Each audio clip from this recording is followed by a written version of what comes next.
Have you ever stopped to wonder why some families stay rich for generations, while others lose everything within just one? Is it all just luck? Or is there something they know that the rest of us don't? Well, today, we're going to find out. Because in this video, I'm revealing 7 powerful money rules that Jewish families have followed for centuries to build, preserve, and grow their wealth, generation after generation. These aren't secrets locked away in some vault.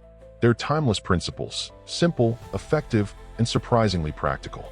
And here's the best part. You can start using them today. No matter who you are, where you live, or what your income is.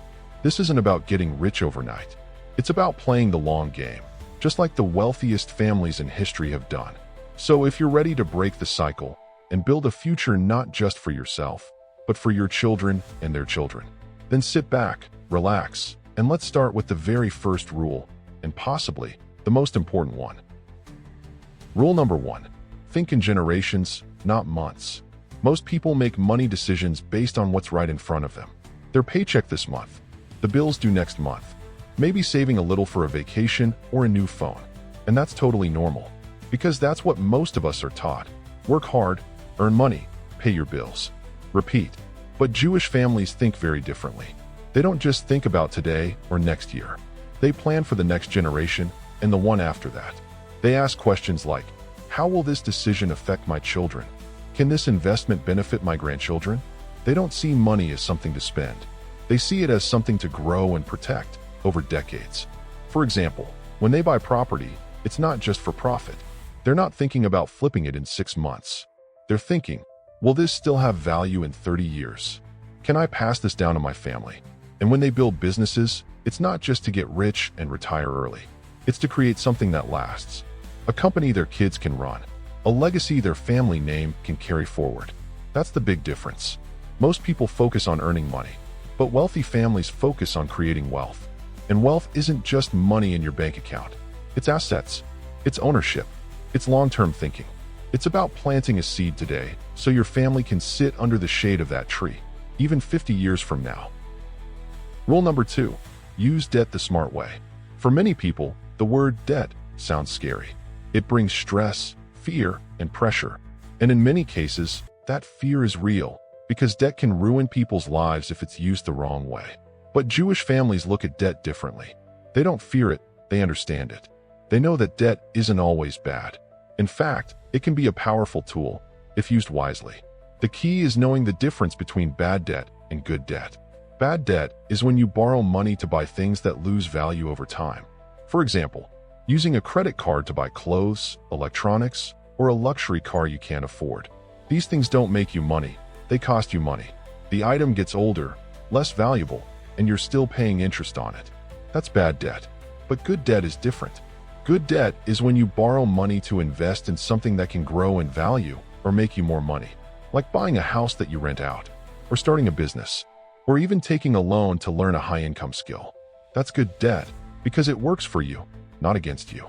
So before taking on any kind of debt, ask yourself one simple question. Will this help me grow financially, or will it drag me deeper into a hole? Jewish families teach their children this from a young age. That debt isn't the enemy, ignorance is. If you know how to use debt smartly, it can actually help you build wealth, not destroy it. Rule number 3. Investing comes first, not last. Most people only think about investing if there's money left after everything else. They pay their rent or mortgage, cover utility bills, buy groceries, maybe spend a little on shopping or entertainment, and then check what's left.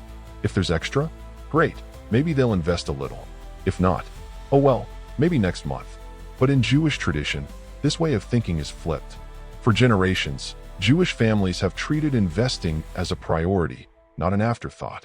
They put money into investments before spending on non-essentials, and sometimes even before paying every bill. Why would they do that? Isn't that risky? It sounds risky at first, but here's the idea behind it. Investing is how you escape the cycle of just surviving. It's how you build a future where money works for you. Jewish families understand one powerful truth. Poor people spend their money on things that make them feel good today.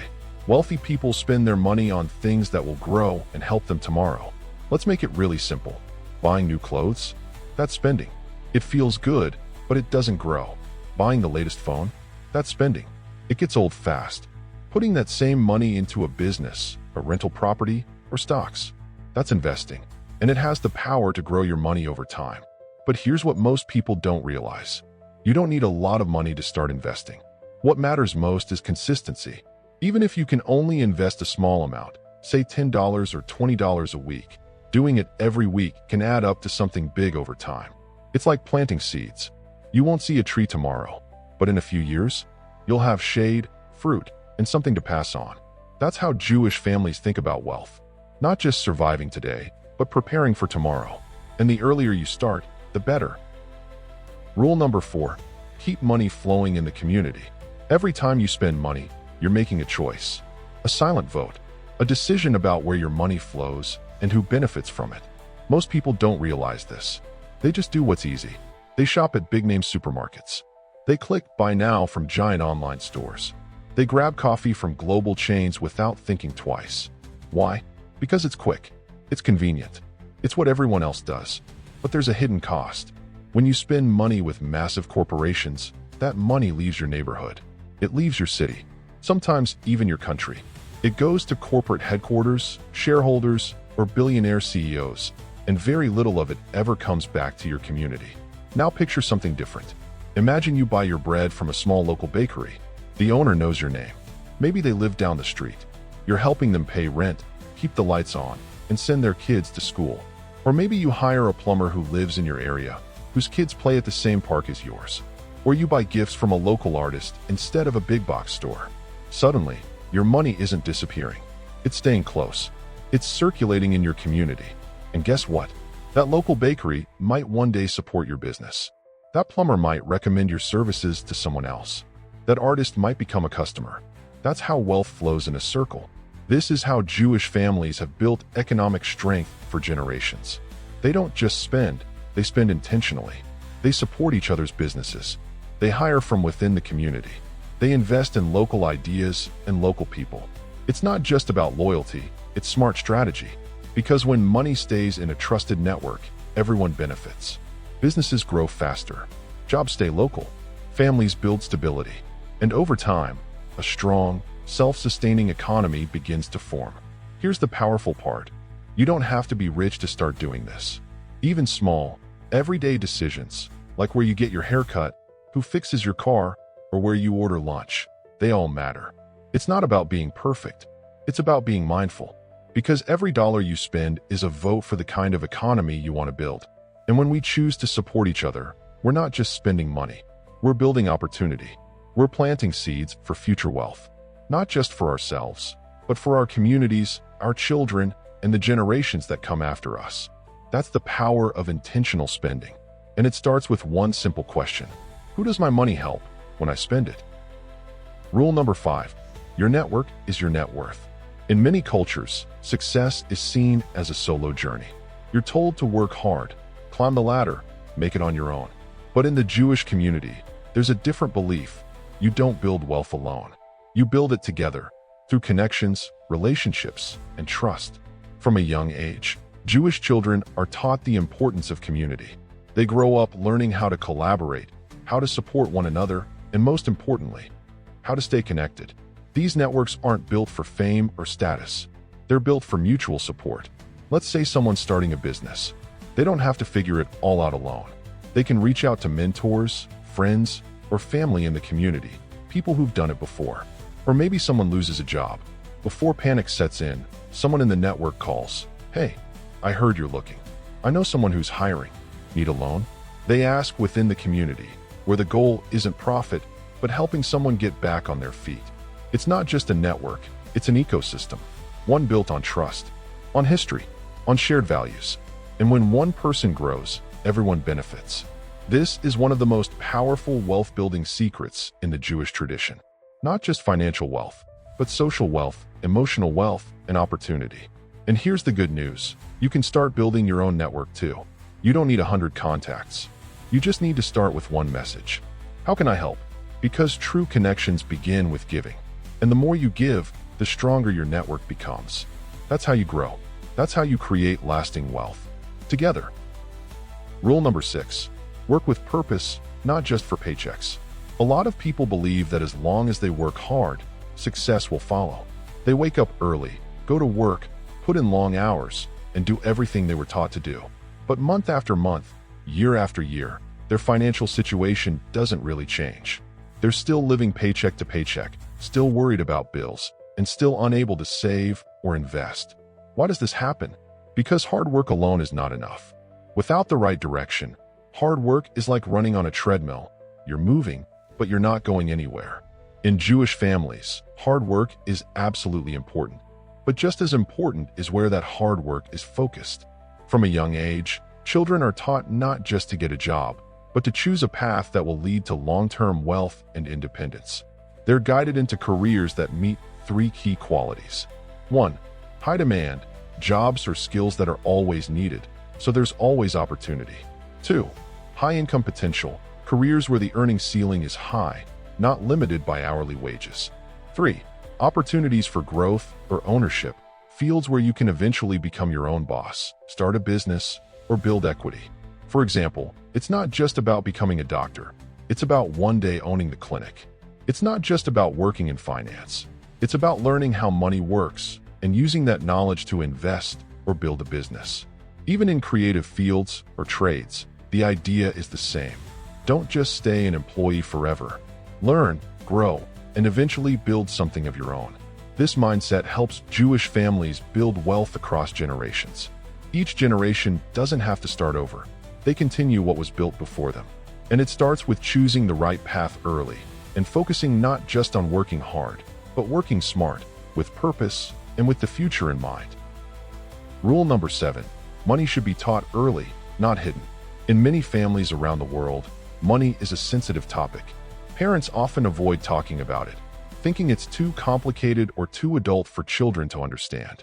As a result, kids grow up without learning how money really works. They might witness financial stress or moments of spending, but they don't gain the knowledge behind saving, budgeting, or investing. When they become adults, they're thrown into the financial world without a map, often making costly mistakes along the way. Jewish families take a very different approach. For them, money is not a taboo subject. It's a skill, a value, and a language that should be taught early. Just like reading and writing, they believe kids should be financially literate from a young age. And to make that happen, they use a very simple but powerful method, the 5-jar system. This method breaks down money into 5 categories: 10% for charity, 20% for investing, 10% for saving, 50% for needs, and 10% for fun. Each jar has a purpose and teaches a lesson. Charity teaches empathy and the importance of giving. Investing teaches patience and the power of long-term thinking. Saving teaches discipline and how to plan for goals. Spending on needs teaches responsibility and prioritization. And fun money teaches balance, because enjoying your money wisely is part of a healthy financial life. Over time, this simple habit creates a powerful mindset shift. Kids begin to understand that money isn't just for spending. It's a tool for building the life they want.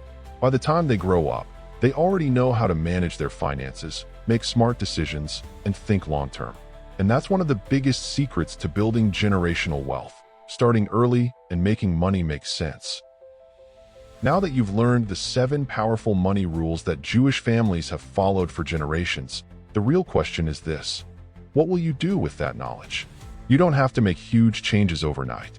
It starts with something small, something simple. Maybe you begin by setting up the jar system for your kids.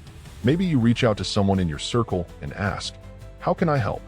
Or maybe you decide to invest just a small portion of your next paycheck into something that builds value over time.